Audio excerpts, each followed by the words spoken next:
Bismillahirrahmanirrahim. Assalamualaikum warahmatullahi wabarakatuh. Alhamdulillahirabbil alamin. Alhamdulillahilladzi hadana lihada wa ma kunna linahtadiya laula an hadanallah. Asyhadu an la ilaha illallah wahdahu la syarikalah wa asyhadu anna Muhammadan abduhu wa rasuluhu la nabiyya ba'dah. Rabbana la tuzigh qulubana ba'da idh hadaitana wa hab lana min ladunka rahmah innaka antal wahhab. Allahumma salli wa sallim wa barik ala sayyidina wa habibina wa azimina wa nabiyyina Muhammad. Rabbi shrah li sadri wa yassir li amri wa halul 'uqdatan min lisani yafqahu qawli. Teman-teman sekalian, alhamdulillah kita panjatkan kepada Allah Subhanahu wa taala untuk nikmat yang Allah berikan kepada kita, kepada bangsa Indonesia, dan mudah-mudahan kita juga sebagaimana diberikan nikmat, tapi juga Allah memberikan kita kemampuan untuk bisa mensyukuri nikmat Allah. Karena nikmat yang tidak disyukuri itu akan berujung dengan malapetaka dan penyesalan. Sebaliknya, ujian yang disabari itu akan berujung dengan kenikmatan. Jadi enggak hanya bisa kita merasa gembira dan merasa nyaman dengan nikmat yang Allah kasih. Karena nikmat yang Allah kasih kepada kita, kalau tidak diiringi dengan rasa syukur, dengan ekspresi syukur yang tepat, justru nikmat itu akan sedikit demi sedikit membawa kita kepada kehancuran. Dan ketika waktu kehancuran itu Allah tetapkan, maka kita hanya bisa menyesal dan menjadi orang yang rugi. Baik itu secara personal maupun secara sebuah bangsa. Kalau bangsa ini diberikan nikmat kemerdekaan, bangsa ini diberikan nikmat untuk bisa keluar dari banyak masalah, banyak tekanan, banyak peristiwa-peristiwa besar termasuk pada tanggal 30 September dan seterusnya. Lalu kita tidak mampu mensyukurinya dengan ekspresi syukur yang benar, maka justru nikmat-nikmat yang sudah banyak Allah berikan kepada bangsa ini akan diganti menjadi kebinasaan dan malapetaka. Na'udzubillahi min dzalik. Itu pernah dialami oleh orang-orang sebelum kita. Jadi ini bukan sekedar wacana, bukan sekedar nakut-nakuti, bukan sekedar persepsi subjektif. Tapi ini udah dialami oleh orang-orang sebelum kita. Makanya Al-Quran sendiri yang maha benar selalu mengangkat sejarah sebagai contoh. Padahal Allah cukup mengatakan jangan kayak gitu. Artinya apa yang Allah larang itu udah pasti rugi. Tapi kenapa Allah habis bilang jangan kayak gitu, Allah bilang seperti orang-orang sebelum kalian yang pernah begini lalu mereka merugi. Karena Allah ingin kita belajar dari sejarah. Dulu ada satu negeri yang sangat subur di Yaman. Negeri itu sampai diistilahkan dengan baldatun thayyibatun. Baldatun yang negeri yang thayyibah, yang semua yang tumbuh itu adalah baik. Enggak ada yang enggak baik. Tapi tiba-tiba berubah menjadi sebuah negeri yang berwarna hitam. Karena Allah hanguskan negeri itu dengan kebakaran yang luar biasa. Tapi kalau kita baca sejarah, itu bukan kebakaran karena human error. Allahu alam, tapi ini adalah salah satu bentuk kemarahan Allah kepada mereka. Ini artinya kita belajar untuk berekspresi tentang mensyukuri nikmat Allah Subhanahu wa taala, baik kita secara pribadi maupun kita secara bangsa, supaya Allah Subhanahu wa taala mendawamkan nikmat itu untuk bangsa Indonesia. Teman-teman yang dirahmati Allah, malam ini kita akan lanjutkan pembahasan atau obrolan kita pada pertemuan sebelumnya, yang waktu itu saya sempat bahas dengan tema diam. Kebenaran setelah pembahasan dengan tema diam ini, ada beberapa pertanyaan yang saya lihat di sosial media, terutama di komen postingan-postingan saya, yang menurut saya belum tuntas pemahamannya. Sehingga muncullah komen-komen yang ada yang sifatnya bertanya, ada yang sifatnya menyimpulkan. Kalau yang sifatnya bertanya buat saya itu sangat fair. karena namanya orang nggak paham maka dia bertanya. Tapi kalau yang sifatnya menyimpulkan lalu keliru, buat saya harus diluruskan. Nah, dari pembahasan diam atau pembahasan sabar atau pembahasan mengalah atau pembahasan jangan membalas keburukan dengan keburukan dan seterusnya, saya melihat kadang-kadang sebagian dari kita memahaminya tidak utuh, memahaminya tidak kondisional, tetapi mengeneralisir pemahaman itu dalam kasus apapun, dan ini tidak berlaku dalam Islam. Karena dalam Islam itu selalu ada yang namanya dawabit, detail masalah. Masalahnya apa dulu? Sehingga nggak boleh seseorang itu mengeneralisir sebuah jawaban kalau ternyata memang kasusnya berbeda. Kecuali hikmah ya, kalau hikmah boleh. Hikmah yang sama untuk kasus yang banyak. Contoh hikmah keutamaan istighfar. Ada yang datang bilang, saya belum dikaruniai anak. Apa ya yang harus saya lakukan? Banyak istighfar. Datang lagi, saya belum dapat pekerjaan. Apa yang harus saya lakukan? Banyak istighfar. Saya ribut dengan pasangan. Apa yang harus saya lakukan? Banyak istighfar. Kebun saya kering. Apa yang harus saya lakukan? Banyak istighfar. Dan seterusnya, itu hikmah. Kalau hikmah itu kayak mutiara. Dia punya banyak sisi dan semuanya bercahaya. Tapi kalau jawaban yang sifatnya adalah hukum dan seterusnya, fikih, ini nggak bisa mengeneralisir semua masalah dengan satu fatwa. Kadang-kadang dalam satu hal dia boleh, tapi dalam kondisi yang lain dia menjadi tidak boleh atau sebaliknya. Nah, pemahaman tentang pembahasan kita bab diam kemarin, ketika kita menyimpulkan bahwa diam itu adalah pilihan orang-orang bijak, diam itu adalah baik, diam itu justru cara kita membela diri, gitu kan ya. Diam cara paling baik untuk membela diri, bukan membela agama. Itu dua kalimat yang berbeda. Diam cara paling baik untuk membela diri, bukan membela agama. Kalau membela agama atau ada kemungkaran kita diam, itu kalau bahasa ulama dia adalah syaitan dalam wujud manusia. Nauzubillah min dzalik.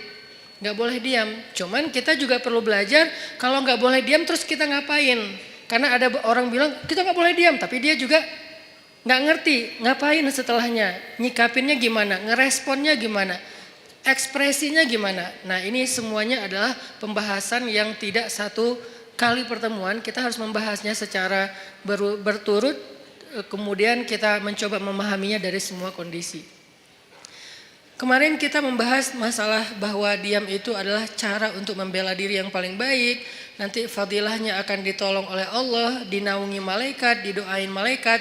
Itu hanya berlaku kalau yang dicela, difitnah, dibully, dihina, apalagi dicaci, di hate speech adalah personal pribadi kita. Berlaku kalau yang dihina itu adalah pribadi kita. Walaupun tetap kemarin saya tegaskan pilihan sikap bukan hanya diam. Kita boleh bersikap dengan merespon. Seperti yang saya cerita ada Rachel dia merespon. Tapi dengan cara agak easy going, santai gitu. Enggak terlalu emosional. Itu juga boleh. Atau kita mengambil sikap menjelaskan. Tabayun bahasa yang sering kita dengar. Itu juga boleh. Atau kita mengambil sikap marah. Atau ada orang ya, jangan kita lah ya. Kalau dalam kasus ini ada orang mengambil sikap marah, dia tersinggung. Kita harus memaklumi karena dia manusia biasa selama marah dan tersinggungnya tidak berlebihan. Jadi ini banyak pilihan sikap. Tapi di antara semua pilihan sikap itu ternyata pilihan diam menjadi salah satu yang terbaik. Salah satu yang terbaik, bukan satu-satunya. Sehingga nanti kalau ada ustadz lain atau ada anggapan lain mengatakan ini pilihan yang terbaik ketika kita lagi disakiti secara pribadi, itu juga mungkin salah satunya. Saya nggak mau mengatakan, mengklaim satu-satunya yang terbaik itu adalah yang saya katakan. Enggak, salah satunya. Ternyata diam adalah salah satu pilihan sikap paling baik dan paling insya Allah luar biasa hasilnya kalau kita sedang mengalami kezoliman terhadap diri kita secara pribadi. Tapi terhadap orang yang dalam tanggungan kita, keluarga kita, orang tua kita, pasangan kita, anak kita, saudara kita, bahkan saudara seiman kita, itu beda lagi. Karena kalau misalnya ada saudara seiman kita disakiti, kita diam, berharap terus nanti malaikat akan mendoakan kita, ini kayaknya ini agak klise ya. Enggak seperti itu pemahamannya. Kalau saudara seiman kita dizolimi, disakiti, maka berlakulah hadis Nabi, tolonglah saudaramu yang zalim atau yang terzolimi. Yang zalim atau yang terzolimi. Para sahabat bertanya, ya Rasulullah, menolong saudara kami yang terzolimi, kami mengerti, maklum, itu sesuatu yang semua orang insya Allah memaklumi. Maklum itu bahasa Arab, maklum. Tapi menolong saudara kami yang menzolimi, itu gimana? Kata Nabi, cegah dia dari perbuatan zalim, berarti engkau telah menolong dia. Ini artinya menolong saudara kita yang dalam keadaan terzolimi, teraniaya, difitnah, disakiti, kita boleh menolongnya, kita boleh merespon, kita boleh membela, tapi dengan cara-cara yang juga harus ada di dalam etika moralnya seorang yang beriman. Tapi kalau diri kita, maka contoh-contoh yang saya angkat kemarin rata-rata lebih ke sikap dia kalau dia pribadi yang disakiti. Ada siapa kemarin? Maryam. Ada Aisyah nanti di surat An-Nur. Ketika Aisyah dituduh selingkuh dengan Sofwan, Aisyah diam. Maryam dituduh berzina, gak punya suami tapi punya anak, Maryam diam. Nah ini artinya yang dituduh, yang disakiti itu adalah personal orangnya, sehingga sikap orang itu adalah diam setelah dia mencoba untuk tabayun sewajarnya. Sekali, dua kali, setelah itu tidak dilanjutkan karena sudah dijelaskan, sehingga tidak berlanjut dengan perdebatan. Itu adalah tutorial diam dalam kondisi ketika kita sedang disakiti. Lalu bagaimana kalau misalnya yang dibully, yang difitnah, yang dicela, yang dihina itu adalah agama. Bukan pribadi kita, tapi agama. Contoh yang bagian dari agama udah gak bisa dipisahin itu pertama adalah masalah Allah sebagai Rabb. Sembahan, pencipta, pemilik, pemelihara, harapan kita, tempat kita bergantung. Pokoknya dengan segala keluasan makna Rabb. Kalaupun gak utuh, agar mudah dipahami kita menyebutnya Tuhan. Walaupun itu bukan kalimat yang bisa menjelaskan secara utuh dari makna Rabb. Tapi setidaknya sedikit menjelaskan kepada kita, oh Allah berarti Tuhan. Kalau Allah sebagai Tuhan yang dicela gimana? Kalau Nabi sebagai Rasulullah, kekasih Allah, teladan kita, kekasih kita yang dicela gimana? Kalau syariat yang dicela gimana? Kadang-kadang bukan dicela secara langsung, tapi dibikin jadi tidak berharga. Itu juga mencela kan? Ada hal yang sakral dalam agama dibilang sesuatu yang biasa aja. Ini nih sesuatu pencelaan dengan cara yang tidak langsung terhadap agama. Nah, gimana kita responnya? Apakah kita diam? Apakah kita merespon? Terus gimana cara kita ngerespon? Itu yang akan kita bahas pada malam ini. Jadi bisa dibilang malam ini tuh kayak diam part 2 lah. Jadi masih tema yang sama tapi kelanjutannya supaya kita dapat tambahan angle. Oh kalau angle-nya gini ternyata sikapnya gak sama, berubah lagi. Oh ternyata kalau angle-nya ini hasilnya beda lagi gitu. Ini adalah kelanjutan dari pembahasan pada pertemuan kita yang sebelumnya. Oke, sebelum kita membahas lebih lanjut tentang diam part 2 ini, cara kita menyikapi orang yang menyakiti hal-hal yang prinsip dalam keimanan kita, Allah, Rasulullah, syariat, Al-Quran, hadis, ulama, apalagi orang soleh, termasuk bahkan saudara, keluarga, masyarakat, tetangga, mukmin disakiti, gimana sikap kita? Maka sebelumnya yuk kita sama-sama tilawah dulu firman Allah di dalam surat Ali Imran ayat 181. Di sini ada cerita yang berkaitan dengan tema kita. Karena menjelaskan sesuatu dengan cerita itu kayaknya akan jauh lebih universal. Surat Ali Imran ayat 181.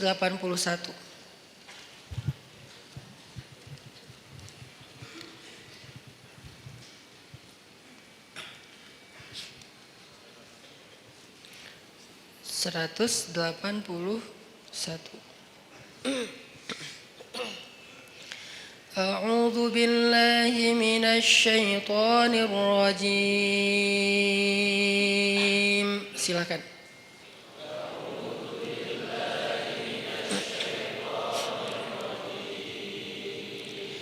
Bismillahirrahmanirrahim.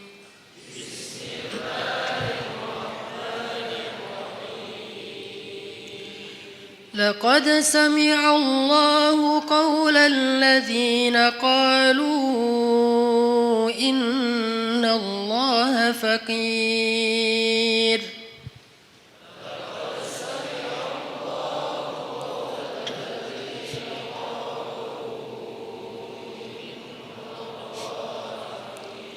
الذين قالوا إن الله فقير ونحن أغنياء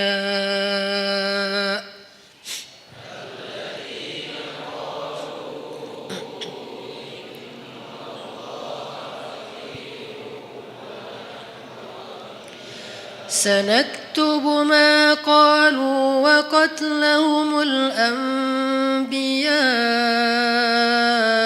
بغير حق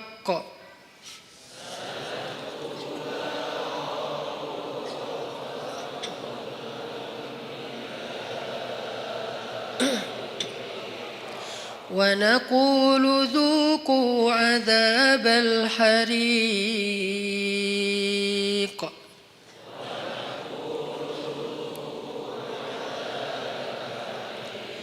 ذلك بما قدمت أيديكم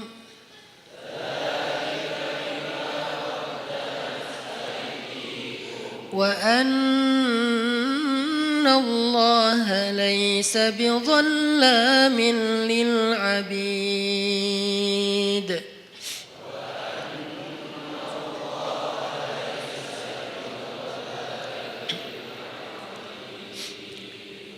Nah, sebelum kita baca terjemah, saya pengen ceritain dulu sedikit adegan yang berkaitan dengan ayat ini.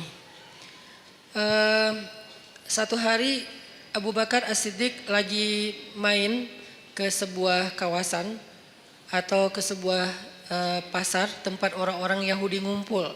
Jadi kayak di Madinah itu kan ada orang Islam sama orang Yahudi kan hidup berdampingan. Cuman seringnya orang Yahudi ini bikin masalah. Mereka membatalkan perjanjian, mereka mengganggu kaum muslimin, mereka menyebarkan fitnah, termasuk salah satunya fitnah Aisyah selingkuh.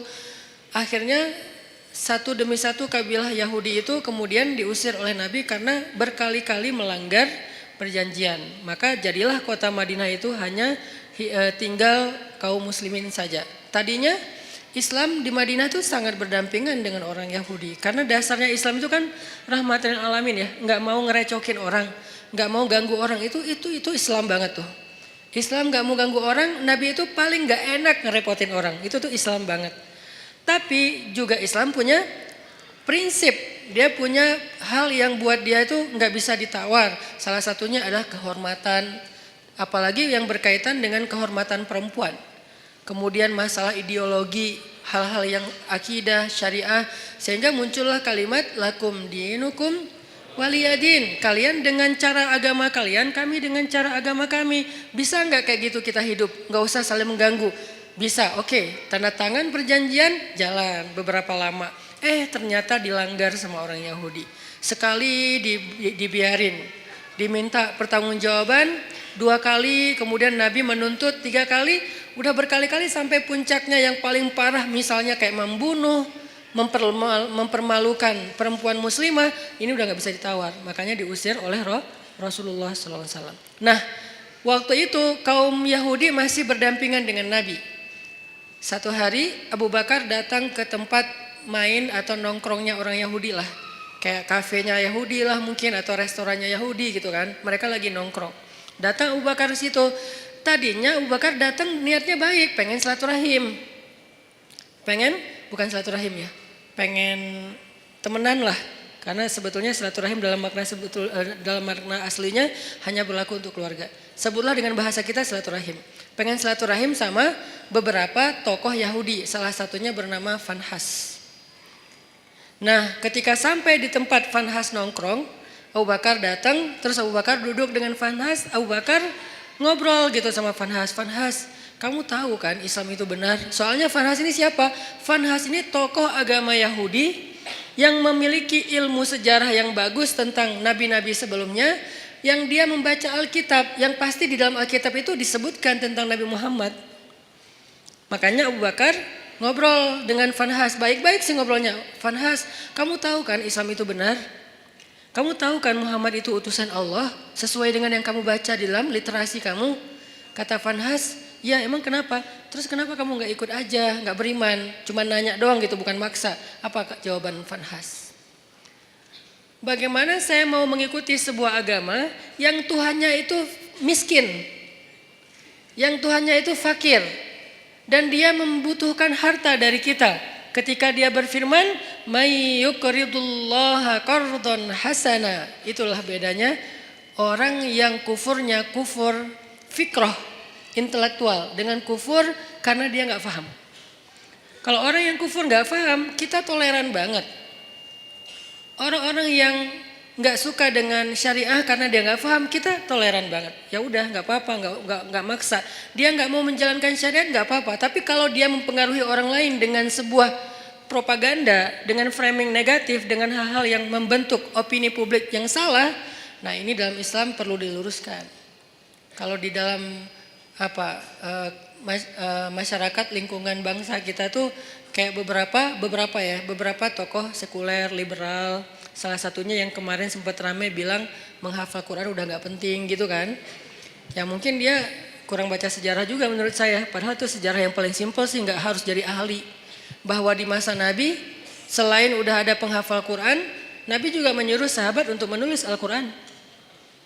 Udah ada penghafal Quran banyak, ada Ibnu Mas'ud, ada Ibnu Abbas, ada Ibnu Umar, ada banyak sahabat penghafal Quran yang hidup di masa Nabi. Tapi tetap aja Nabi nyuruh nulis Al-Quran. Atau sebaliknya, udah ada yang nulis tapi tetap aja Nabi memotivasi mereka menghafal Al-Quran. Jadi ada yang menghafal, ada yang menulis. Cuman belum dijilid kayak gini, ini namanya mushaf. Kalau belum dijilid namanya nuskhah. Kalau udah dijilid namanya mushaf, sudah satu jilid. Sehingga dari Al-Fatihah sampai Al-Ikhlas, An-Nas udah ada di sini semua gitu. Baik berbentuk fisik ataupun berbentuk platform digital kayak yang di handphone dan seterusnya. Dulu di masa Nabi belum dijilid, masih lembaran-lembaran yang terpisah. Ada yang ditulis di kulit binatang, ada yang ditulis di pelepah pohon, ada yang ditulis di batu. Sehingga sahabat-sahabat itu mendapatkan Al-Quran nggak utuh 30 juz. Lagian kan Al-Quran belum turun 30 juz kan? Baru turun sejuz, 5 juz, 10 juz, kan bertahap tuh. Sampai akhirnya turun total sebelum Nabi wafat 30 juz. Sehingga sahabat kalau baca Quran ada yang cuman di rumahnya itu 2 lembar. Ya udah itu aja terus yang dibaca, soalnya dia nggak hafal.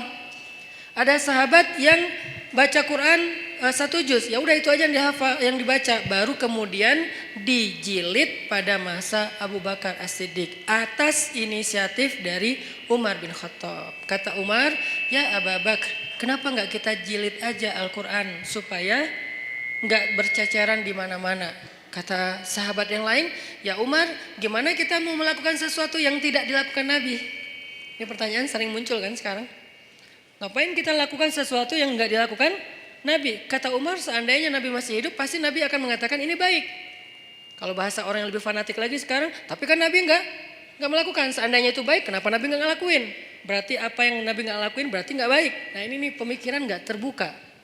Umar itu orang yang sangat open minded banget. Sehingga dia banyak nyampain gagasan-gagasan yang justru kayak sesuatu yang baru gitu di zaman itu. Lalu akhirnya setelah disyurakan oleh para sahabat, mereka sepakat bahwa ini baik, maka dilakukanlah proses penjilidan Al-Quran pertama di masa Abu Bakar. Kemudian diulangi lagi, lebih teratur lagi di masa Utsman bin Affan. Karena di masa Utsman itu ada semacam polemik soal tata cara membaca Al-Quran. Karena banyaknya orang non-Arab yang masuk Islam, lalu mereka salah dalam membaca ayat-ayat secara huruf, secara baris. Kalau baris saja masih mending, ini hurufnya salah. Kenapa huruf bisa salah Ustadz? Karena dulu Al-Quran itu tulisannya nggak ada titik. Kalau sekarang kita nyebut Arab gundul itu nggak ada baris ya. Kalau dulu tuh lebih gundul lagi. Bukan hanya nggak ada baris tapi nggak ada titik. Jadi shin dengan sin itu sama-sama nggak punya titik. Shad dengan dot itu sama, nggak ada titik. Lo dengan to sama, nggak ada titik. Ba, ta, sa sama, nggak ada titik. Jadi linusabbita bihi fuadak bisa dibaca linubayyina bihi fuadak. Jauh kan? Linusabbita bihi fuadak, untuk kami teguhkan hatimu dengannya, bisa dibaca linubayyina bihi fuadak, untuk kami perjelas maksud di dalam hatimu dengannya. Itu jauh banget perbedaannya. Kenapa? Karena tidak ada titik. Akhirnya banyak orang non-Arab yang masuk Islam di masa Utsman salah membaca huruf. Jadilah Al-Quran itu agak banyak kesalahan. Dan itu rame yang membaca dengan cara yang salah. Akhirnya Utsman berinisiatif untuk mengumpulkan lagi cara baca yang tadinya 10 huruf menjadi 1 huruf. 1 huruf menjadi 10 qiraat dan seterusnya, itu pokoknya rumit lah pokoknya. Sejarahnya rumit. Intinya di zaman Nabi itu udah ada smartphone dalam bentuk tulisan di lembaran-lembaran. Atau kenapa tetap dianjurkan menghafal Quran? Ini jawaban paling logis menurut sejarah. Belum lagi nanti ada jawaban dari sisi spiritual. Bahwa menghafal Quran itu fadilahnya luar biasa. Kita tuh dapat mahkota di padang mahsyar. Hanya orang yang tidak beriman atau ragu dengan janji Allah dan Rasul yang gak peduli dengan hal kayak gini. Bahwa nanti dia akan pakai mahkota cahaya di padang mahsyar. Dia bisa menyelamatkan 10 keluarganya. Gak bisa nyelamatin saudara kita, keluarga kita 10 orang dengan membawa smartphone. Di padang mahsyar, ya Allah, di smartphone saya nih ada Al-Quran, boleh gak saya selamatin keluarga saya? Jangankan keluarga, mantan aja gak bisa. Coba gimana? Jadi emang ada fadilah tertentu, walaupun kita mungkin yang ngomong kayak gini juga belum tentu hafal Al-Quran dengan ayat yang banyak. Tapi setidaknya saya tuh selalu respect banget sama yang menghafal Quran dan menganjurkan. Sampai anak saya sekarang, tiga-tiganya sekolahnya khusus tahfiz. Karena saya berharap mereka nggak seperti saya, yang baru serius ngafal Quran pas udah gede. Mereka harus tuntas dulu Al-Quran, sisanya boleh belajar sains, belajar apapun lah. Kan dulu ulama-ulama saintis Islam itu hafiz ya rata-rata ya. Jadi kayak ngafal Quran tuh bukan buat mereka, bukan karena mondok, bukan jurusan agama. Itu emang udah kayak jadi jadi budaya yang soleh di antara masyarakat Islam. Aisyah pondok tahfiz, Maryam pondok tahfiz yang pulangnya sebulan sekali. Yang saya cerita, saya juga kadang-kadang bete gitu, gak bisa ketemu anak. Tapi harus sabar. Yahya masuk TK tahfiz. Yang dari TK itu udah mulai belajar tahsinnya pakai bahasa Arab, bukan pakai bahasa Indonesia. Dia menghafal huruf pakai bahasa Arab. Yang saya pernah sekali tampilin di YouTube ya, yang alifun Allah kayak gitu-gitulah. Saya juga nggak hafal, dia hafal. Artinya saya respect banget dan berharap banget anak-anak menghafal Quran untuk nyelamatin saya nanti di akhirat gitu. Karena saya ngerasa kayak siapa tahu kalau saya belum pantas masuk surga dan belum cukup amalnya, disyafaatin oleh pastinya setelah Rasulullah SAW adalah anak yang hafiz. Gak bisa pakai smartphone, gak bisa pakai Google Drive untuk menyelamatkan keluarga kita di padang mahsyar. Apalagi dapat mahkota. Tapi menyimpannya di smartphone, Google Drive, boleh-boleh aja, ikhtiar kita untuk memudahkan mendapatkan Al-Quran ketika mau dibaca. Gak masalah pakai smartphone, cuman menghafal dia pasti punya kelebihan sendiri. 1 huruf yang dihafal itu pasti beda. Nah ini adalah orang-orang yang pemikirannya membahayakan, ngaco. Nah Fanhas sama. Orang-orang yang tidak beriman tapi dia mempengaruhi orang lain dengan kesalahpahaman terhadap kebenaran. Itulah Fanhas. Sehingga dia mengatakan Allah itu fakir, kami itu kaya. Dan itu bukan kata saya loh ya, kata Fanhas. Orang-orang yang awam kan gampang percaya yang gini-gini. Karena Allah berfirman, "May yuqridullaha qardan hasana fayudha'ifahu ad'afan katsira." Siapa yang meminjamkan harta terbaiknya kepada Allah, nanti Allah ganti berlipat ganda.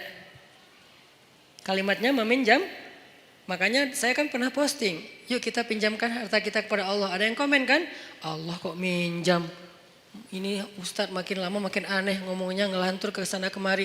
Itu bukan kata-kata saya, kata Al-Quran. Tapi kalimat meminjam di sini bukan Allah nggak punya harta.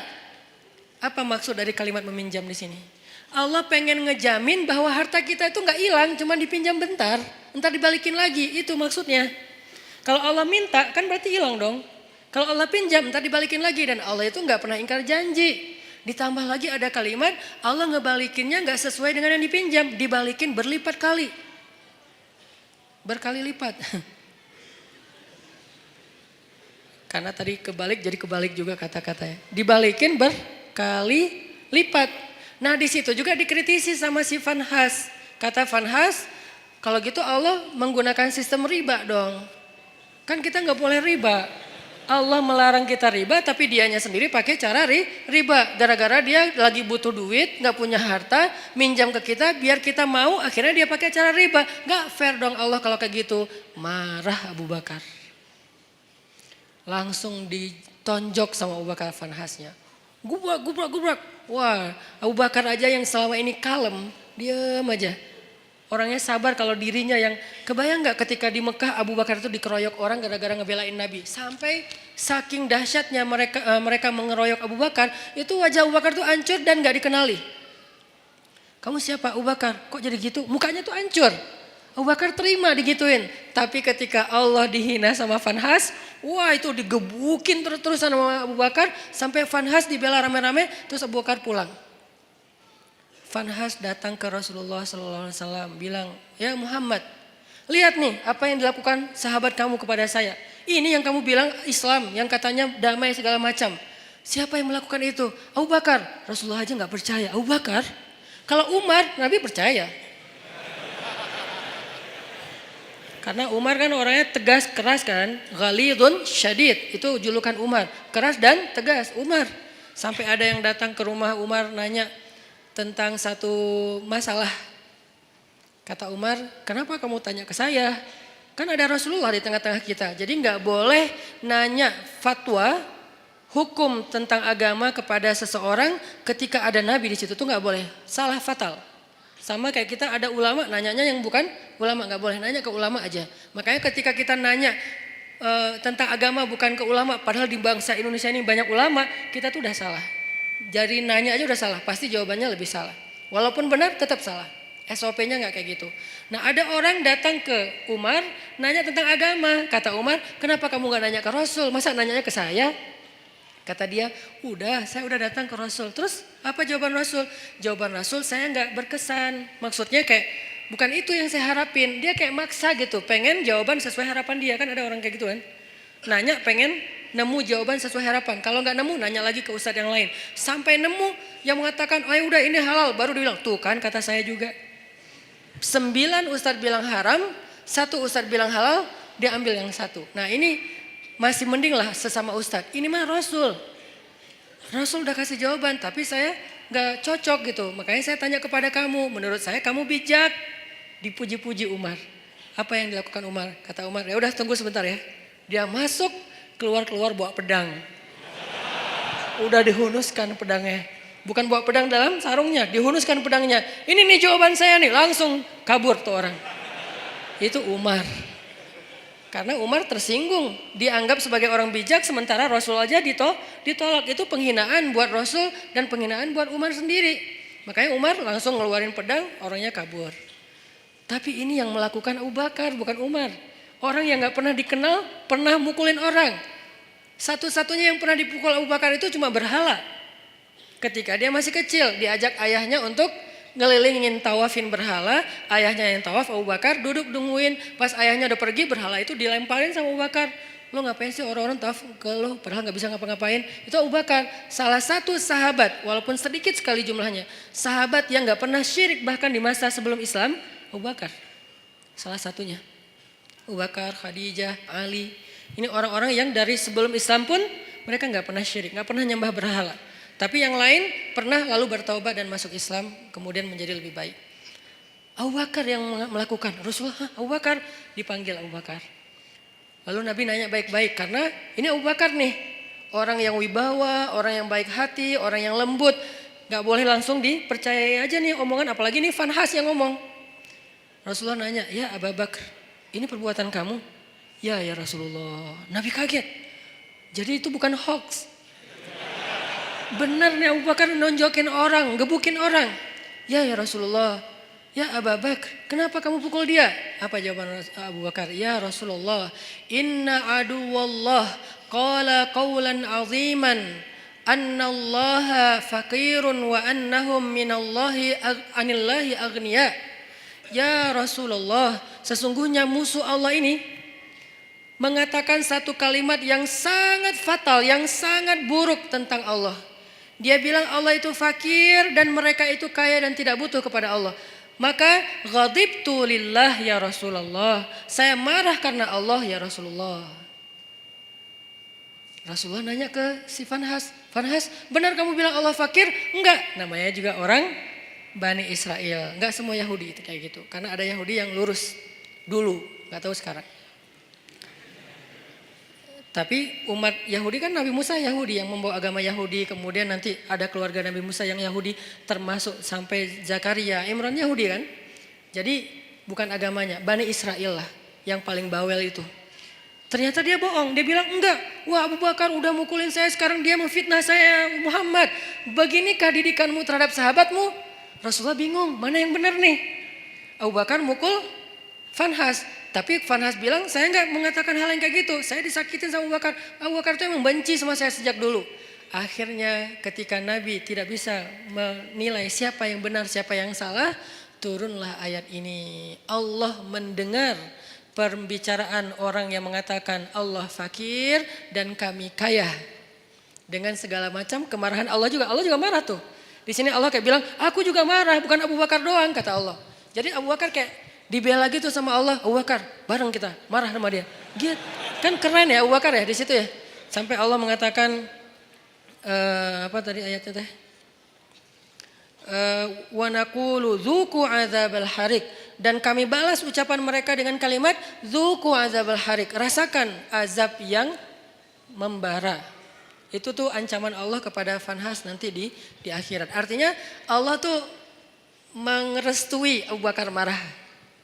Allah merestui Abu Bakar marah. Tapi kita jangan buru-buru menyimpulkan ini terus kita langsung take action ya. Wah ini bahaya gue tonjokin aja nih. Jangan. Karena ini nih Fanhas. Yang kita hadapi kan bukan Fanhas kan. Beda-beda kan. Ada yang namanya apa mungkin dia pakai nama Abu atau apalah kayak gitu-gitu kan. Ini gak boleh difanhasin. Karena kalau dia difanhasin nanti jadi rame. Islam malah yang jelek juga kan. Makanya ya hadapi aja dengan argumentasi ilmiah. Hadapi aja dengan penjelasan yang meluruskan persepsi kepada masyarakat. Gak usah terpancing. Biarkan harusnya hukum yang bergerak di situ. Karena emang kewajiban seorang yang memegang hukum. Penguasa. Kalau dia gak mengambil tindakan hukum. Dia bertanggung jawab di hadapan Allah SWT. Dalam arti membiarkan orang menghina Allah, Rasulullah, agama Allah. Membiarkan saja dosa karena dia mampu untuk mencegah, untuk menyikapinya, untuk menghukum dengan cara yang terbaik. Di zaman Umar ketika Umar jadi khalifah ada tuh yang kayak gitu tuh. Suka nyebarin hal-hal yang kayak aneh nyeleneh tentang agama. Asalnya dari Irak. Dia ini emang tokoh liberalnya Irak lah. Dia nyebarin fitnah tentang makna ayat Al-Quran. Saya lupa tapi ayatnya apa nanti saya cek lagi. Tapi dia kayak bikin keraguan orang terhadap kebenaran Al-Quran. Kalau dalam bahasa ulama ini disebut dengan istilah syubhat. Makanya ada istilah raddus syubhat, menolak membantah syubhat-syubhat tentang agama. Ada yang mengatakan misalnya ternyata melakukan hubungan walaupun tidak halal, tidak resmi, tidak dalam akad nikah asalkan sama-sama rela itu sesuatu yang dibolehkan. Ini namanya syubhat. Menyebarkan fitnah tentang agama di tengah-tengah masyarakat. Ini fatal banget dalam sebuah bangsa atau masyarakat. Di zaman Umar ada orang kayak gitu. Kalau kita baca sejarah kekhalifahan Umar itu luar biasa loh. Ada orang yang dideportasi karena terlalu ganteng. Selebgram terlalu ganteng dan itu nggak ada hasil editan. Kalau saya kan ngeditnya lama kan ya, pakai editor terbaik lah Rifat C. Tapi kalau ini nggak perlu diedit, udah emang ganteng. Rambutnya ikal sepundak, keren banget. Sampai saking gantengnya dia, cewek-cewek nggak mau nikah kecuali sama dia. Kan kasihan banget cowok yang lain ya. Gak mau nikah kecuali sama dia. Sampai ada cewek-cewek bikin syair tentang dia. Kayak bikin lagu gitu tentang dia. Di aransemen dengan cara-cara yang berbeda-beda. Ada syair isinya gini. Seandainya tempat tidurku hangat bersama dengan dia. Coba. Syair jahiliyah namanya. Aku ingin tempat tidurku terasa hangat bersama dia. Sampai gitu terdengar oleh Umar. Nauzubillah kata Umar. Innalillah astagfirullah. Umar kan suka keliling-keliling gitu kan. Pas dengar itu Umar nanya kepada kayak kabinetnya, siapa cewek itu? Dia fansnya. Siapa cowok yang disebut di situ? Itu. Akhirnya dipanggil cowok itu ke tempat Umar. Kemudian Umar melihat ganteng. Emang ganteng gitu. Kenapa kok cewek senang sama dia? Gantengnya di sebelah mana ya? Akhirnya Umar berkesimpulan yang buat dia makin ganteng itu emang mahkotanya adalah rambut. Rambutnya adalah mahkota. Akhirnya kamu tahu kesalahan kamu apa? Apa wahai Amirul Mukminin? Kamu terlalu ganteng. Salah saya apa? Kan saya takdirnya lahir seperti ini, C. Ya udah sekarang kamu harus dikurangi kegantengannya sedikit biar nggak jadi fitnah. Itu tuh di zaman Umar, ada yang kayak gitu kejadiannya. Coba kayak gitu-gitu aja diurus oleh negara loh. Demi supaya kan tugas seorang pemimpin itu adalah menjamin rakyatnya itu tidak terjadi masalah kan, termasuk masalah moral. Ini kan masalah moral. Yang nanti merusak juga masalah spiritual, iman, ibadah kan jadi gak khusyuk ngingat dia terus lagi sholat. Makanya gak boleh. Nah akhirnya kata Umar, kamu harus dikurangin kegantengannya. Caranya dipotong rambutnya. Astagfirullahaladzim. Digundul, dipotong sampai habis. Akhirnya ini hak saya gimana? Hak kamu adalah kamu akan dibayar oleh negara. Gara-gara dipotong rambut dibayar oleh negara. Akhirnya dia dipotong rambut. Besok datang lagi. Karena rambutnya udah habis kan malu kan rambut udah habis. Dia pakai sorban. Datang ke Umar. Kata Umar ini lebih ganteng. Ternyata pakai sorban malah lebih keren lagi gitu. Aduh Umar bingung nih gimana diapain. Masa dibuka sorbannya kasihan mempermalukan. Islam itu menjaga banget hak orang lain. Gak mau mempermalukan. Dia tetap rambutnya dihabisin. Tapi jangan dibiarin kelihatan orang banyak. Karena itu malu. Soalnya itu kayak aib kalau di Arab rambutnya pelontos gitu itu aib. Sehingga akhirnya dikasihlah sorban. Malah makin ganteng. Umar bingung. Akhirnya Umar memutuskan dia harus dideportasi ke sebuah kampung yang isinya nenek-nenek. Kampung itu nenek-neneknya pas dia datang, gitu. Kan parah juga nih nenek-nenek. Akhirnya dia dideportasi ke luar negeri yang kampungnya isinya orang ibu-ibu tua. Yang dia atas tindakan itu dia digaji oleh pemerintah. Ini adilnya Islam, hukum tegak tapi fair. Hukum tegak tapi fair. Dia nggak hanya dideportasi terus biarin dalam keadaan terlunta-lunta, enggak. Dia dikasih gaji oleh pemerintah. Tapi dia sendiri di tempat yang terasing. Tiba-tiba ibunya di kota Madinah datang ke Umar dan mengatakan, "Celaka engkau wahai Amirul Mukminin." "Kenapa saya celaka ibu?" kata Umar. "Karena engkau duduk bersama anak-anakmu, putra-putramu dan engkau bersama dengan mereka dalam keadaan nyaman, bahagia. Tapi engkau memisahkan saya dengan putra saya." "Siapa putra ibu?" "Fulan underscore Fulan." "Oh yang selebgram itu?" "Iya." "Ya udah ibu maunya apa?" "Saya jauh dari putra saya kangen dengan putra saya." "Kamu tahu gak sih rasanya kangen?" gitu kan. "Terus gimana maunya ibu?" "Saya pengen ketemu putra saya." Ya udah akhirnya diputuskan oleh Umar, ibunya juga ikut dengan anaknya tinggal di sana dibiayai oleh negara. Itu tuh masa kekhalifahan Umar sampai hal-hal kayak gitu diurus. Termasuk laki-laki yang dari Irak tadi, orang sekuler Irak yang pengen ngacak-ngacak pemikiran umat Islam tentang Al-Quran. Dia mengatakan ini lihat nih ayat nih kayak gini-gini. Tapi dia ngomongnya kemana? Dia ngomongnya di pasar, bukan di majelis para ulama. Bukan di masjid, di pasar. Karena kalau di pasar kan jarang ada ulama nih. Sehingga orang percaya aja sama dia, sama omongannya. Dipanggil sama Umar. Tahu gak kesalahan kamu apa? Apa? 2. 1. kamu sudah menyebarkan fitnah agama di tengah-tengah masyarakat sehingga mereka ragu tentang Al-Quran. 2, kalau kamu nggak ngerti ayat itu harusnya kamu tanya kepada ulama, bukan nanya kepada orang awam. Atas kesalahan yang fatal ini maka saya hukum kamu dengan dicambuk. Karena dia udah nyebarin banyak fitnah. Orang sampai ragu nggak mau lagi baca Quran. Orang menganggap Al-Quran itu nggak otentik segala macam. Itu kan banyak kan obrolan orang sekuler tentang kayak gituan. Akhirnya dicambuk dan diancam. Kalau kamu masih melakukan hal yang sama, maka saya akan berikan hukuman yang lebih berat. Akhirnya dia pulang ke Irak dan sejak itu dia taubatan nasuha. Itu terjadi. Nah, Vanhas kayak gitu banget. Yang nyebarin fitnah tentang agama Allah. Allah fakir, Allah itu riba dan seterusnya. Sehingga akhirnya Allah turunkan ayat tadi dan Allah membela Abu Bakar As-Siddiq. Nah, kalimat yang saya pengen kita renungkan dari kalimatnya Abu Bakar itu apa? Ghadibtu lillah ya Rasulullah. Saya marah karena Allah ya Rasulullah.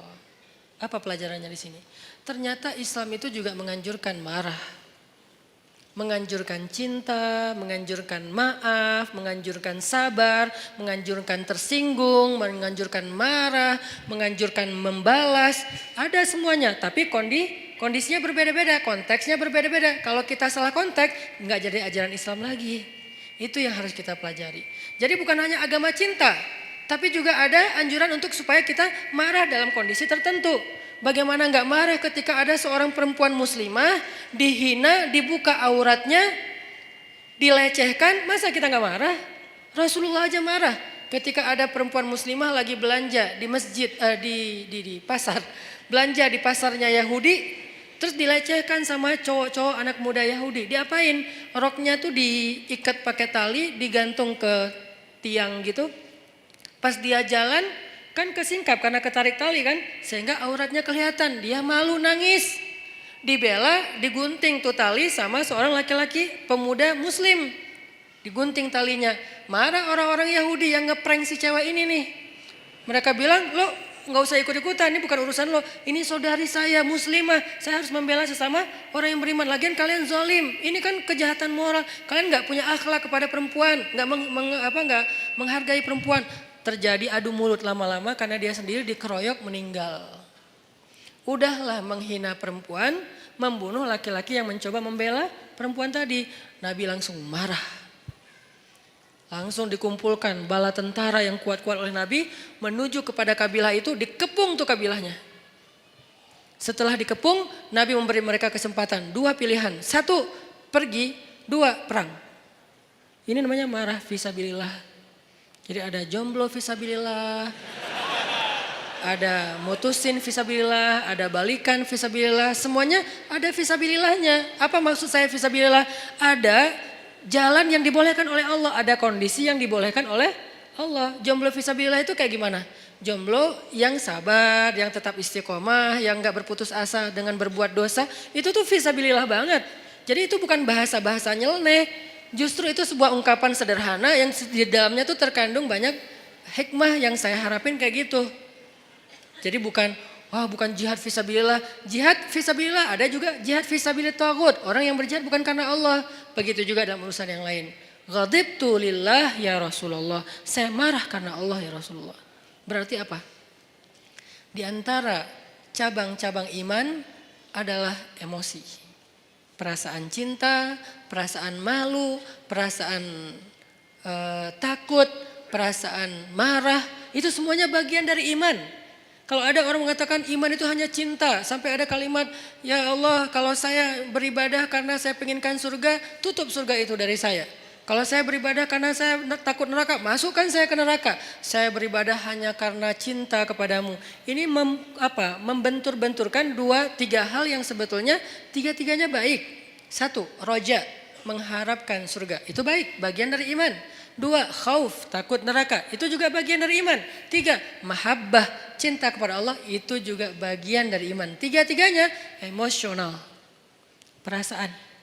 Ternyata iman itu juga menyangkut urusan perasaan. Sehingga pertanyaannya, sudah berimankah perasaan kita? Jangan-jangan yang baru beriman lisan kita. Asyhadu an la ilaha illallah, asyhadu anna Muhammadar Rasulullah. Lisan kita beriman. Apakah hati kita beriman? Yaitu yakin. Apakah perasaan kita beriman? Yaitu takut kepada neraka, mengharapkan surga, mengharapkan ampunan Allah, cinta sama Allah, kangen sama Allah, cinta sama Rasulullah. Itu kan imannya, perasaan. Sudah berimankah pikiran kita? Artinya pikiran kita itu yadhkurunallaha qiyaman wa qu'udan wa ala junubihim. Ingat Allah terus. Dalam keadaan berdiri, duduk, berbaring, itu kayak simbol dari totalitas kehidupan dia. Ingat Allah terus. Itu berarti pikirannya sudah beriman. Sudah berimankah tangan kita yang tercegah dari menyakiti orang lain? Sudah berimankah kaki kita yang tidak mau melangkah ke tempat-tempat dosa? Sudah berimankah sekujur tubuh kita dengan segala bentuk amal solehnya? Termasuk perasaan. Sehingga orang yang tidak marah ketika agamanya dihina, orang yang tidak marah ketika Allah dihina, Rasulullah dicela, itu tuh berarti imannya, perasaannya belum utuh keimanannya. Saya nggak bilang nggak beriman ya, karena itu terlalu ekstrim menuduh orang tidak beriman. Tapi dalam bab itu dia belum utuh keimanannya, belum baik keimanannya. Karena harusnya dia marah. Cuman yang harus kita perjelas juga adalah gimana cara kita marah. Gimana cara kita mengekspresikan marah. Marah harus, tapi mengekspresikannya ada banyak cara dan itu sangat kondisional. Gak bisa digeneralisir. Tapi marah harus. Tersinggung harus. Coba kalau ada yang menghina ibu kita, marah gak? Marah pasti, gak mungkin gak marah. Salah gak kita marah? Gak salah, cuman gimana cara kita marah kan gitu kan? Waktu kecil dulu kan suka gitu kan, ada teman kita menghina ayah kita dengan dibuat foto ayah kita di tanah terus diinjak-injak. Nih ayah kamu nih, gitu kan ya? Akhirnya kita, wah lu menghina ayah gua, akhirnya berantem. Waktu kecil kan suka gitu tuh. Ngalamin gak sih masa-masa kayak gitu? Udah gak ada ya? Kalau yang milenial mungkin gak ngalamin, kalau saya kan sebelum milenial, udah agak tua. Dulu pernah ngalamin masa-masa si bolang kayak gitu tuh. Terus kita kayak bikin kertas, tulis nama ayah saya Abdurrahman, nama ibu saya Kartini. Jadi ibu saya Kartini itu cuma saya yang boleh nyanyi itu. Ibu kita Kartini, cuma saya karena ibu saya Kartini namanya. Kartini Abdurrahman, nih gua injak-injak nih gua sobek-sobek nih. Wah bener nih lo cari masalah sama gua. Akhirnya berantem atau dibalas kalau gak berani berantem, nulis juga nama ayah dia sama ibu dia. Kita sobek-sobek juga, ujung-ujungnya sih berantem juga. Kenapa kita marah? Karena kita cinta sama orang tua kita, gak mungkin enggak. Kadang-kadang kita kayak sebel sama ibu kita, tapi kita gak rela ada orang menghina ibu kita kan. Kadang-kadang kita kayak beda pendapat sama orang tua kita, tapi kita gak rela ada yang menyakiti orang tua kita. Itu tuh udah pasti. Umumnya kayak gitu, hanya anak durhaka yang gak kayak gitu. Umumnya orang kayak gitu. Gimana pun dia gak dekat sama orang tuanya, gimana pun dia kayak gak nyaman dengan orang tuanya, kadang-kadang berdebat, berselisih sampai marah, tapi dia gak rela orang menyakiti orang tuanya. Apalagi ini lebih dalam rasanya daripada masalah keluarga. Kenapa bisa gitu Ustadz? Karena suatu hari Umar bin Khattab datang kepada Nabi mengatakan, ya Rasulullah, aku mencintaimu lebih dari apapun kecuali diriku sendiri. Cinta itu perasaan, bagian dari iman. Kata Nabi, belum sempurna wahai Umar. Artinya belum cukup wahai Umar. Belum cukup iman kalau hanya baru mencintai Rasul lebih dari apapun juga selain diri sendiri. Belum cukup wahai Umar. Artinya imannya belum utuh. Terus gimana ya Rasulullah? Katakan aku mencintaimu lebih daripada apapun termasuk diriku sendiri. Ya Rasulullah, aku mencintaimu lebih daripada apapun termasuk diriku sendiri. Al-an ya Umar, al-an. Sekarang baru cukup wahai Umar, baru cukup. Dan Umar gak ngomong dengan lisannya saja, dia ngomong dengan perasaannya. Kalau dia udah ngomong itu tuh benar-benar rasanya dalam sedalam itu. Artinya perasaan, emosi bagian dari iman. Sehingga yang harus kita syahadatkan dalam tanda petik, yang harus kita islamkan, yang harus kita cas terus keimanan dalam diri kita, bukan hanya wawasan di kepala kita dengan duduk di taklim, bukan hanya lisan kita dengan mengucapkan kalimatan thayyibah, tapi juga termasuk rasa, perbuatan, akhlak, semuanya harus ditanya, sudah berimankah diri kita? Sudah berimankah akhlak saya? Sudah berimankah pandangan saya? Karena pandangan orang yang beriman tidak akan melihat aurat. Pandangan orang yang beriman tidak akan melihat yang dosa. Nanti di atas mereka ada yang lebih dahsyat lagi. Jangankan aurat orang lain, aurat sendiri aja gak mau ngelihat. Siapa dia? Ali bin Abi Thalib. Aurat sendiri aja gak ngelihat. Coba, kebayang gak tuh? Ya gak usah dibayangin juga sih. Aurat sendiri gak mau ngelihat. Saking karamallahu wajhah, saking mulianya wajah dan matanya Ali bin Abi Thalib. Aurat sendiri nggak mau lihat. Dalam peperangan dia duel sama musuh, kemudian dia menebas kaki musuhnya dengan pedang Ali, lalu tersobeklah pakaian laki-laki tersebut dan kelihatan pahanya. Ali langsung palingkan wajahnya, nggak mau ngelihat paha musuh coba. Padahal lagi perang tuh, bukan lagi jalan, lagi kayak kena motor atau apa misalnya sobek, enggak. Dan itu cowok. Kebayang gak cewek? Kalau kita cewek, ini cowok. Artinya ya apa sih, teman doang atau apa gitu kan ya. Walaupun ada sebagian yang mengatakan paha bukan aurat. Kalau yang mengatakan paha bukan aurat berarti adegan itu bukan paha, lebih dari itu. Kalau yang mengatakan paha itu aurat berarti kejadian itu hanya sebatas paha. Dua-duanya pendapat ulama dan kita hargai. Yang jelas Ali gak mau ngelihat, langsung memalingkan wajahnya. Nah musuhnya kan curang, di mana-mana kan di film juga yang fiktif, yang namanya antagonis selalu curang kan. Gak ada yang antagonis tapi baik hati, itu namanya bukan antagonis, hero. Dia pasti curang, begitu Ali sebagai superhero-nya balik arah, dia nyerang, curang kan. Tapi Ali, yang digituin Ali gitu, salah orang. Ali balik arah, justru pedangnya tuh lagi siaga, begitu dia nyerang, diputerin lagi tuh pedang. Putus leher musuh tersebut. Dan itu musuh bukan orang biasa, legendnya orang Mekah. Yang sahabat-sahabat gak berani duel sama dia, diam semuanya. Ali yang berani. Siapa yang mau menantang saya? Diam sahabat yang lain. Kata Ali, gak ada yang bangkit. Ya Rasulullah saya. Kata Rasulullah, Ali duduk. Duduk aja Ali. Gak ada cowok di antara kalian yang berani nantang saya. Marah kan Ali digituin kan ya. Sahabat-sahabat diam. Kenapa gak ada yang bangkit? Itu tuh terkenal Amru, orang yang paling jago berpedang di antara orang Mekah, belum pernah kalah sama sekali. Jadi benar-benar menang KO terus gitu. Amru yang menantang. Dia, Ali bilang, ya Rasulullah saya. Ali, aku gak tega kalau sesuatu terjadi sama kamu. Rasulullah aja kayak ngerasa Ali gak bisa ngalahin dia. Ali diam, tapi gregetan banget. Siapa yang berani nantang saya? Atau kita pulang aja nih, udah beres. Akhirnya, ya Rasulullah, jangan biarkan dia menghina Islam. Biarkan saya menghadapi dia, Allah yang akan menolong saya. Ali hati-hati ya. Ya Rasulullah, datanglah Ali. Akhirnya tarung dan Ali menang telak dalam pertarungan waktu itu. Ini karamallahu wajah. Matanya itu mata yang beriman. Telinganya telinga yang beriman. Lisannya lisan yang beriman. Wajahnya wajah yang beriman. Gimana wajah yang beriman? La tahkiranna minal ma'rufi syai'a walau antalqa akhaka biwajhin taliq. Janganlah kalian ngeremehin amal soleh walaupun kecil, walau sekedar bertemu dengan saudaramu dengan wajhun, wajah, bahasa Arab jadi bahasa Indonesia, wajah yang apa? Sumringah, wajah berseri-seri, wajah yang happy. Jangan ketemu teman kita cemberut aja. Kamu kenapa? Enggak, emang muka saya emang kayak gini. Nah, kalau itu beda ya. Tapi berusaha untuk tersenyum. Itu tuh wajah beriman. Jadi wajah aja, ada wajah beriman, ada yang wajah tidak beriman. Wujuhu yauma idzin muswaddat, gitu ya kurang lebih. Pokoknya wajah mereka hari itu dalam keadaan tertutup debu, dalam keadaan apa? Alaiha ghabarah, dalam keadaan tertutup debu, dalam keadaan hitam legam. Itu wajah orang kufur. Sedangkan orang yang beriman, wajahnya bercahaya, wajahnya happy, wajahnya bahagia. Dari sejak di dunia. Wajah kita sudah berimankah? Kemudian apa lagi? Hati kita sudah berimankah? Perasaan kita sudah berimankah? Tangan, kaki kita sudah berimankah? Rambut kita sudah berimankah? Dan seterusnya, semuanya. Gimana rambut yang beriman Ustadz?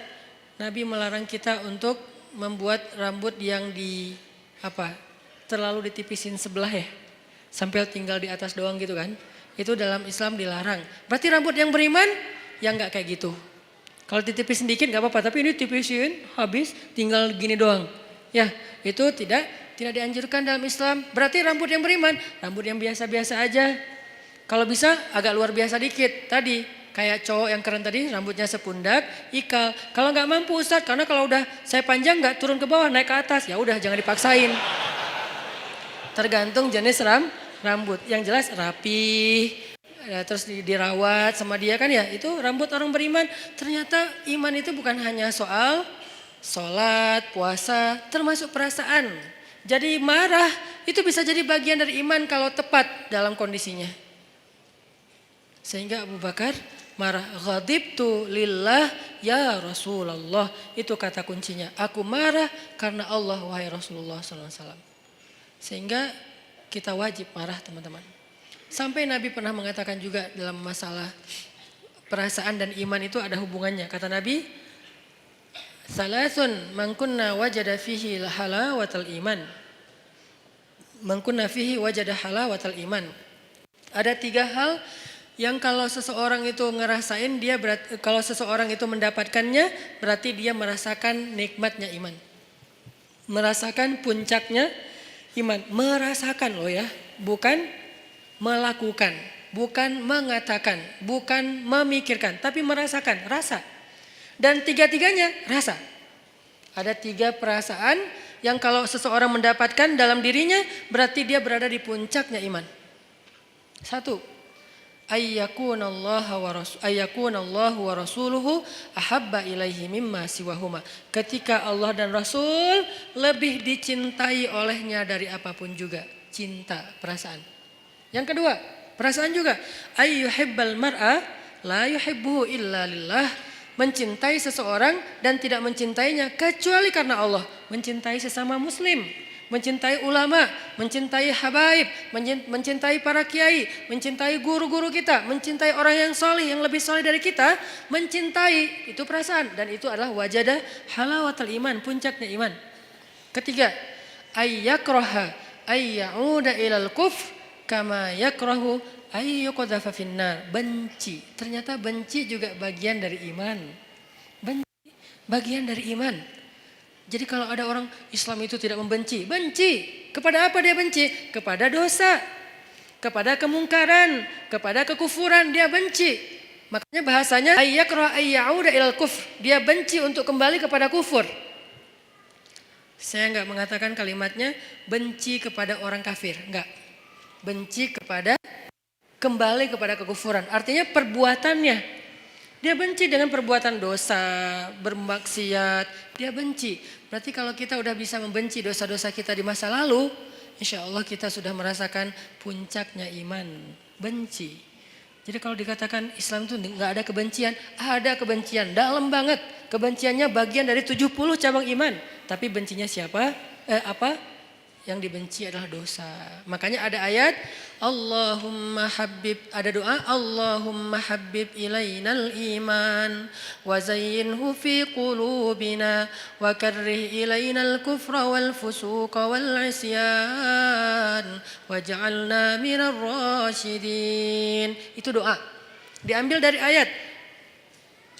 Ayatnya walakinnallaha habbaba ilaikumul iman wa zayyanahu fi qulubikum wa karraha ilaikumul kufra wal fusuqa wal isyan wa ja'alakum minar rasyidin. Allah menjadikan kalian apa mereka gitu sebagai orang yang mencintai keimanan dan menjadikan rasa cinta itu indah dalam hati mereka. Lalu menjadikan mereka benci kepada kekufuran dan itulah orang yang mendapatkan petunjuk. Benci kepada kufur, dosa, fusuk. Fusuk itu apa? Akhlak yang buruk. Dia nggak suka.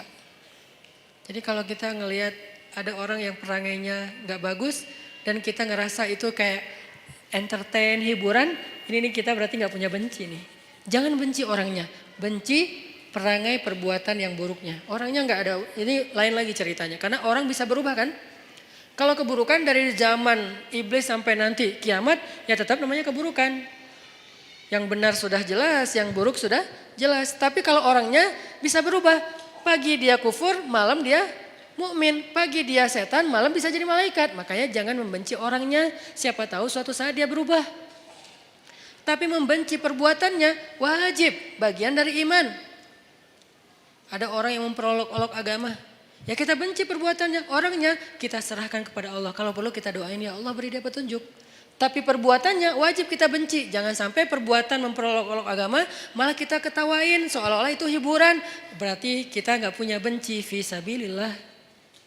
Makanya ada marah fisabilillah, ada benci fisabilillah, ada cinta fisabilillah, ada takut fisabilillah, ada kangen fisabilillah. Kangen siapa? Kangen dengan Rasulullah SAW. Seperti kangennya Bilal, sampai saking puncak kangennya luar biasa, dia nggak sanggup azan. Saking kangennya nggak sanggup azan. Kalau kita azan biasa aja gitu kan, mungkin semangat, tapi nggak sampai bikin kita nggak bisa ngucapin asyhadu anna Muhammadan Rasulullah. Nggak kuat Bilal ngomong itu. Kenapa? Kalimat itu dia ucapkan dulu ketika Nabi masih hidup dan mendengar. Kalau Bilal azan, Nabi senyum-senyum. Sekarang Nabi udah nggak ada, udah nggak kuat. Udahlah saya nggak bisa. Langsung turun, langsung duduk, diganti sama sahabat yang lain. Itu kangen fisabilillah. Apakah kita punya kangen fisabilillah? Apakah kita punya cinta fisabilillah? Apakah kita punya benci fisabilillah? Apakah kita punya marah fisabilillah? Apakah kita punya memaafkan fisabilillah? Karena semuanya perasaan. Sakit hati fisabilillah ada, tapi ada juga sakit hati yang nggak dibolehin. Baper fisabilillah banyak, makanya baper itu bisa jadi ibadah. Tergantung konteks. Kan baper itu bawa perasaan kan? Benar nggak sih artinya? Salah satu di antara baper yang berpahala yang gimana? Baper ketika sholat. Allahu Akbar. Idza waqa'atil waqi'ah. Udah mulai baper tuh. Bawa perasaan. Begitu disebutkan tentang orang-orang yang golongan kiri. Wah udah gak kuat lagi. Dia nangis, dia gemeteran. Saking gemeteran lututnya gak kuat menanggung beban tubuhnya. Dia tersungkur. Kharru, tersungkur, lalu dia sujud, sujadan, dia sujud, wabukiya, dan dia menangis dalam sujudnya. Siapa dia? Umar bin Khattab, orang yang paling baper dalam sholatnya. Kalau udah baca ayat-ayat kiamat di dalam sholat, Umar baper banget. Makanya ada baper yang negatif, ada baper yang positif. Sehingga semua itu soal perasaan teman-teman. Untuk itu kita perlu belajar, wah saya sedih nih, saya kecewa nih, saya tersinggung nih, saya marah. Nah yang terakhir pertanyaannya gimana cara kita mengekspresikan kemarahan kita Ustaz. Kalau yang dihina itu Allah, Rasulullah, Islam, bahkan orang tua kita, keluarga kita, apa yang harus saya lakukan? Jangan membalas keburukan dengan keburukan, itu prinsipnya. Tadi dibacakan di sholat isya kita, idfa billati hiya ahsan, balaslah dengan cara yang lebih baik walaupun kita marah. Lalu bagaimana dengan cerita Abu Bakar As-Siddiq? Tapi di situ bukan hanya ada satu tokoh, ada Fanhas. Nah, apakah kita tahu persis yang kita hadapi itu Fanhas? Jangan-jangan kita menjudge Fanhas banget ini, padahal dia bukan Fanhas. Dia bisa jadi adalah orang Badui yang mengencingi Masjid Nabawi. Kan itu juga perbuatan yang menghina Islam kan? Dia datang ke Masjid Nabawi, dia buang air kecil di situ. Lalu Umar udah siap-siap tuh, saya penggal nih kepalanya nih, saya penggal nih. Kata Rasulullah, ya Umar, mahlan, tunggu Umar. Ya Rasulullah, dia udah menghina masjid, dia menghina agama kita dan segala macam. Dia tuh masuk ke masjid buang air kecil loh. Lebih dahsyat. Nabi kemudian mengatakan, tunggu, jangan ganggu dia. Maksudnya kalau sahabat langsung nyuruh dia pergi kan terganggu, soalnya dia lagi menyelesaikan hajatnya kan, kepotong kan terganggu kan, sakit. Akhirnya beresin dulu, tunggu. Udah beres, yuk kita cari air, ambil air, bersihin. Udah disiram sama sahabat, dipanggil dia sama Rasulullah. Kamu dari mana? Dari kampung ini. Oh pantesan. Dia tuh orang pedalaman yang tidak tahu peradaban. Di tempat dia, semua tempat itu toilet. Karena buat mereka tuh kan biasa aja. Maaf ya, di beberapa tempat kita ngelihat kadang-kadang orang buang air sembarangan kan. Karena dia rata-rata orang yang berpendidikan rendah, orang yang mungkin tidak belajar, orang yang belum modern, belum berperadaban. Buat dia biasa aja kayak gitu, malah kadang-kadang gak malu. Nah laki-laki ini kayak gitu kondisinya. Orang jahil, orang badui, orang pedalaman, gak pernah belajar. Dia gak tahu kalau ini tempat suci, dia buang air aja di situ. Ditanya sama Nabi dari mana? Dari tempat ini. Oh kamu tahu gak ini tempat apa? Gak tahu. Ini tuh rumah ibadah kami, di sini kami menyembah Allah, kami belajar, kami duduk di sini, kami menjaga kesuciannya. Tadi kamu sudah mengotori tempat ini. Oh saya nggak tahu, saya nggak ngerti, maafin saya ya nggak apa-apa. Terus Nabi ngobrol panjang lebar sama dia, sampai saking baiknya Nabi bisa membuat dia terkesan dengan obrolan Nabi, akhirnya dia masuk Islam. La ikraha fiddin, Tidak ada paksaan dalam agama. Tapi yang ada ta'liful qulub, membujuk hati. Kemarin pas saya jalan ke Korea, saya ngobrol sama Chan, sama sekali saya nggak mau ngomongin Islam di depan dia kalau dia belum bertanya. Tapi alhamdulillah sepanjang saya di sana nggak ngomongin Islam sama sekali. Pas pulang baru semalam dia posting foto-foto kita di sana, dia bilang sekarang saya merasa tertarik untuk belajar Islam setelah bertemu dengan Ustadz Hanan dan keluarga. Ternyata kok asik banget, santai, saya nggak dipaksa, saya nggak dimarah-marahin. Pas saya salah membeli makanan Korea, apa namanya teh? Apa? Bukan samyang, ya cireng lah pokoknya. Cireng Korea gitu ya. Kimbap. Nah, pas lagi beli kimbap kan ada porknya kan, dia nggak dimasukin ke dalam gulungan kimbap itu, dia kan salah. Tapi saya malah bayarin, bukan membeli, saya malah bayarin karena udah terlanjur dibeli pasti harus dibayar. Akhirnya saya kalau belum terlanjur dibeli saya nggak akan beli. Tapi karena udah terlanjur dibeli dan pasti Chan akan bayar, saya bayarin. Tapi saya nggak mau makan, saya ngomong ke dia pelan banget. Chan maaf ya, maaf banget nih. Saya tahu kamu niatnya baik, tapi maaf karena kamu nggak paham tadi itu ada pork di situ. Walaupun nggak dikasih ke sini tetap nggak boleh bagi kami. Maaf ya. Oh ya nggak apa-apa. Dia malah respect. Alhamdulillah sekarang pengen belajar Islam. Walaupun hidayah itu di tangan Allah, bukan di tangan kita. Kita hanya ikhtiar. Akhirnya orang Baduy ini masuk Islam. Setelah masuk Islam, dia doa, ya Allah, berilah rahmatmu kepada saya dan kepada Rasulullah, yang lain jangan. Dia sebel sama yang lain. Karena tadi mau dimarahin kan sama yang lain, kata Nabi, kenapa doanya kayak gitu? Iya Rasulullah, saya sebel sama mereka. Kalau doa yang baik-baik supaya malaikat mendoakan juga kamu dengan kebaikan yang sama. Oh gitu ya Rasul, ya Allah rahmati saya, Rasulullah dan yang lain-lain juga. Beres kan ya? Ini nih siapa? Ini bukan Fanhas. Ini orang yang belum mengerti tentang kebenaran. Kalau Fanhas ngerti banget. Malah Alkitab, dia ngerti Alkitab, Taurat, Injil, Al-Quran bahkan. Makanya dia tahu ayatnya. Bukan orang biasa, beda sikapnya. Kalau kepada orang kayak gitu, kita memberitahu. Ada orang yang bertanya atau komentar karena dia nggak ngerti, kita jelasin, kita luruskan kalau bahasa saya di komen.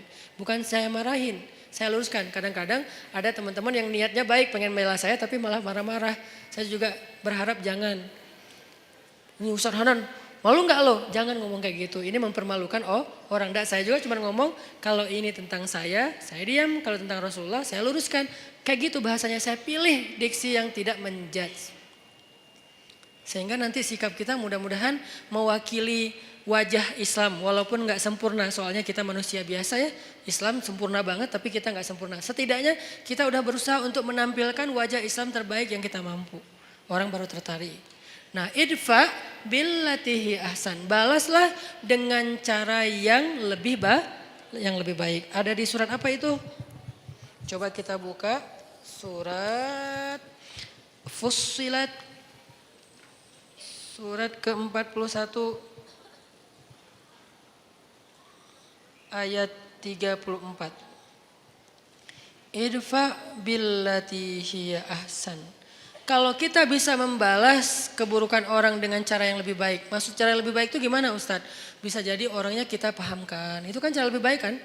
Dia menghina Islam, kita nggak menghina dia. Kita nggak menghina agamanya, kita pahamkan. Oh ini maksudnya. Kalau dia nggak bisa juga, kita coba kebaikannya dengan cara lain. Kadang-kadang ada kebaikannya bukan dengan pemahaman, dengan narasi. Kita kasih dia hadiah kalau ada yang kenal dengan dia. Minimal kita senyumin dulu, minimal kita nasehatin dengan diam-diam lewat DM atau apapun lah. Pokoknya jangan sampai kita mencela, mendebat, ngebully rame-rame dengan nge-replay komennya dia. Kasihan. Kadang-kadang dia nggak ada niat mencela, cuman karena nggak paham, akhirnya di replay banyak ratusan replay, semuanya menjat dia. Saya kasihan kadang-kadang kayak gitu. Padahal niat saya tadi pengen meluruskan, tapi di bawah tuh wah macam-macam. Walaupun niatnya baik, tetap caranya belum tepat. Sehingga balaslah dengan billatihi ahsan. Hasilnya apa kalau kita bisa konsisten kayak gitu? Hasilnya faidza bainaka wa baina faidzal ladzi bainaka wa bainahu adawah ka'annahu waliyun hamim.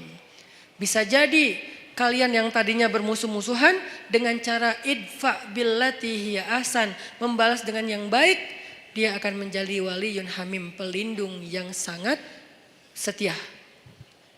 Menjadi kawan baik, menjadi sahabat karib, menjadi pelindung yang setia, yang loyal. Itu hasil cara kita marah. Boleh marah tetap, tapi ekspresikan marah itu dengan cara-cara yang justru melahirkan kebaikan. Satu. Cara yang kedua, kalau misalnya kita nggak mampu, ini kan yang paling ideal nih. Saya nggak mau memberikan solusi ideal doang, sementara saya juga nggak selalu bisa kayak gitu. Dan saya manusia biasa. Nanti kalau sesekali teman-teman melihat saya di sosial media, kadang-kadang kepancing, itu karena Hanan Ataki itu manusia, bukan malaikat. Yang saya omongin di sini nggak semuanya mampu saya amalkan. Makanya saya kasih beberapa alternatif. Yang paling tinggi, idfa billati hiya ahsan. Itu haqqa tuqatih, sebenar-benar takwa. Kalau nggak mampu haqqa tuqatih gimana ya Rasulullah, kata sahabat. Kalau nggak mampu haqqa tuqatih, sebenar-benar takwa, Allah berfirman di surat At-Taghabun, fattaqullaha mastata'tum. Bertakwalah kepada Allah semampu kalian. Allah aja kayak gitu coba. Pertama disuruh apa? Sebenar-benar takwa. Dalam kasus ini sebenar-benar takwa adalah balaslah keburukan dengan kebaikan. Itu sebenar-benar takwa. Yang paling ideal udah. Tapi kan kadang kita mampu, kadang enggak kan. Kadang-kadang kita memang benar-benar mampu dan kita kayak takjub gitu. Kok saya bisa ya membalas keburukan dengan kebaikan. Di komen negatif, di hate speech kita balas makasih. Kadang bisa. Kadang orang ngomong baik-baik kita malah marah-marah. Namanya juga manusia. Naik turun imannya. Kalau iman lagi naik jadi malaikat. Kalau lagi turun jadi setan. Kan gitulah kita ya.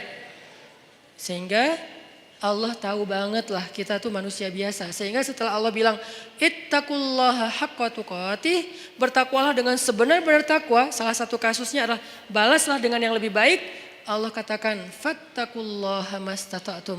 Kalau nggak bisa maka bertakwalah kepada Allah semampu kalian. Di akhir surat At-Taghabun. Jadi dua ayat ini saling mengutuhkan. Nah dalam kasus semampu kita gimana? Coba teman-teman buka Al-An'am.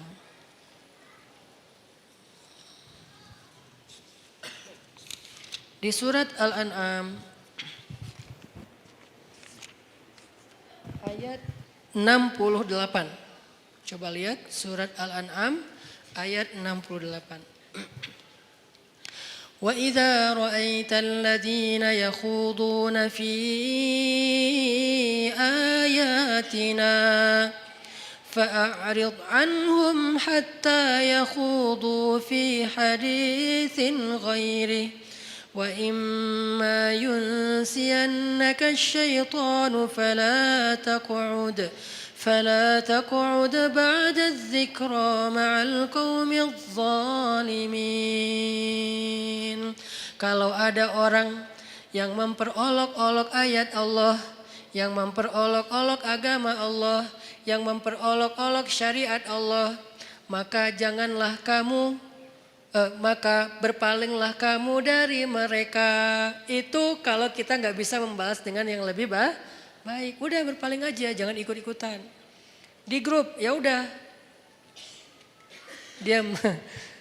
Live group Ustadz, ya mungkin ayat ini salah satu ayat tentang anjuran untuk live group.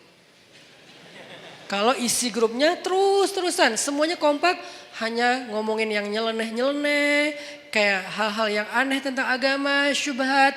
Ya udah, kita dianjurkan oleh surat Al-An'am ayat 68 untuk live group. Ini juga live group fisabilillah. Live group karena Allah, bukan karena kita masalah personal. Saya nggak nyaman lagi di situ. Kenapa? Saya sering dicuekin. Itu bukan fisabilillah. Kalau saya broadcast nggak ada yang respon. Kalau teman saya broadcast semuanya nyamber. Kayaknya mereka nggak senang sama saya. Udahlah saya live aja. Itu tuh bukan fisabilillah. Boleh nggak Ustadz? Boleh. Tapi bukan fisabilillah. Jangan bilang-bilang ini fisabilillah loh ya. Enggak. Tapi kalau isinya gibah, isinya fitnah, isinya berita bohong, isinya mencela, isinya hal-hal yang gak penting, bukan gak penting, hal-hal yang dosa. Maka kata Allah, a'rid hanhum, tinggalkan mereka. Tinggalkan mereka dalam konteks sosmed, live group, unfollow, atau minimal gak usah terlibat. Terus kata Allah, kalau setan membuat kalian lupa dengan anjuran ini, anjuran untuk pergi ninggalin mereka, maka janganlah kamu tetap di situ ketika kamu ingat. Sampai tegas banget Allah suruh pergi. Kalau kita lupa nih, soalnya kan kita manusia biasa. Mereka ngomong segala macam, kita diam aja. Tapi kita nggak pergi. Nah kalau kita pas ingat, aduh oh iya ya ini udah ngomongin tentang agama yang aneh-aneh nih. Ya udah deh saya pergi. Nah pergilah kalau kalian tidak mampu untuk memperbaiki keadaan itu. Ini. Jadi kalau kita nggak bisa memberitahu dengan baik-baik, nggak bisa menjelaskan, kadang-kadang kita kalah jumlah, kita sendiri yang lain rame-rame, dan mereka kayak kuat banget argumentasinya, sombong pula. Kalau argumentatif doang masih bisa lah, tapi ini disertai dengan sombong kan susah ya. Udah tertutup hatinya, udahlah pergi aja, nggak usah diladenin debatnya. Itu cara kedua. Kalau nggak bisa, idfa billati hiya ahsan. Dua cara inilah yang disebut dengan ittaqullaha haqqa tuqatih. Nggak mampu ya Allah, ittaqullaha mastata'tum, semampu kali. La yukallifullahu nafsan illa wusaha. Itu teman-teman obrolan kita tentang moral yang dikaitkan dengan iman, bab diam part kedua atau jilid kedua, supaya kita paham kapan kita harusnya diam, kapan kita harusnya marah, kapan kita harusnya emosi, takut, benci, suka, segala macam itu ada babnya tersendiri supaya tidak salah. Mudah-mudahan ini bisa memperbaiki perilaku kita, behavior kita. Karena saya berharap dakwah saya ini bukan hanya jadi wawasan. Kalau dakwah yang bisa menambah wawasan, teman-teman mendengar ceramah saya sedikit wawasannya. Lebih banyak wawasan dengar ceramah Ustadz Adi Hidayat, Ustadz Abdul Somad. Kalau dengan saya tuh fokus banget dengan daily life. Buat saya kalau hanya wawasan tidak merubah perilaku belum sempurna. Makanya kita bagi-bagi tugas. Ada UAS dan UAH yang mungkin memberi wawasan-wawasan Islam yang luar biasa. Ada UHA yang memberikan lebih kepada tutorial daily life yang lebih islami. Behavior, persepsi dan seterusnya. Lagian ini tuh praktis insya Allah dalam kehidupan kita. Di sosial media atau dalam kehidupan sehari-hari.